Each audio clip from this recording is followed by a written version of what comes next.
அனைவருக்கும் வணக்கம். கடந்த காலங்களிலே இலங்கையினுடைய வனவள பாதுகாப்பு திணைக்களமும் இலங்கை இராணுவமும் தொடர்ச்சியாக வடபகுதியிலே காணிகளை அபகரித்து அவற்றுக்கான எல்லைகளை மக்களுடைய காணிகளிலே அவற்றுக்கான எல்லைகளை நிறுவுகின்றது எல்லாரும் அறிந்த முடியும். அதே போல எங்களுடைய தேராவில் மாவீர தொழில் திட்டத்தினுடைய கிடைக்கப்பட்ட இடங்களிலே வனவள பாதுகாப்பு தங்களுடைய வனவள திணைக்களத்துக்குரிய இடமாக கல்லுகளை அடையாளப்படுத்தி இருக்கின்றன.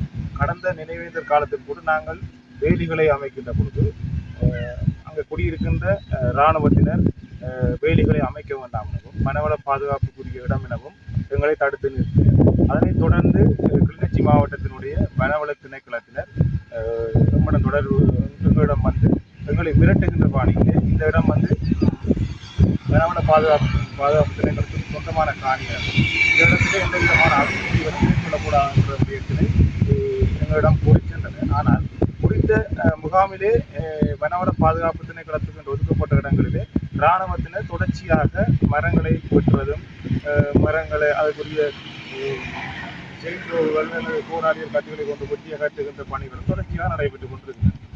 இது தொடர்பாக நாங்கள் தகவல்களை பெற்றுக்கொண்ட போது இடம் வந்து வனவள பாதுகாப்புக்கு எவ்விடத்திலும் ஒதுக்கப்படவில்லை எனவும் போலியாக அந்த கற்கள் நடப்பட்டுள்ளது என்கின்றபடியும் நமக்கு தெரிய வந்திருக்கிறது. ஆகவே குறித்த வனவள பாதுகாப்புக்குரிய அதிகாரிகள் அது தொடர்பான அமைச்சர்கள் இந்த விடயத்திலே கருத்து கொண்டு இந்த நிலங்களை குறிப்பாக இந்த துயில் நிலத்தை விடுவித்து தருமாறு நாங்கள் கேட்டுக்கொள்கிறோம்.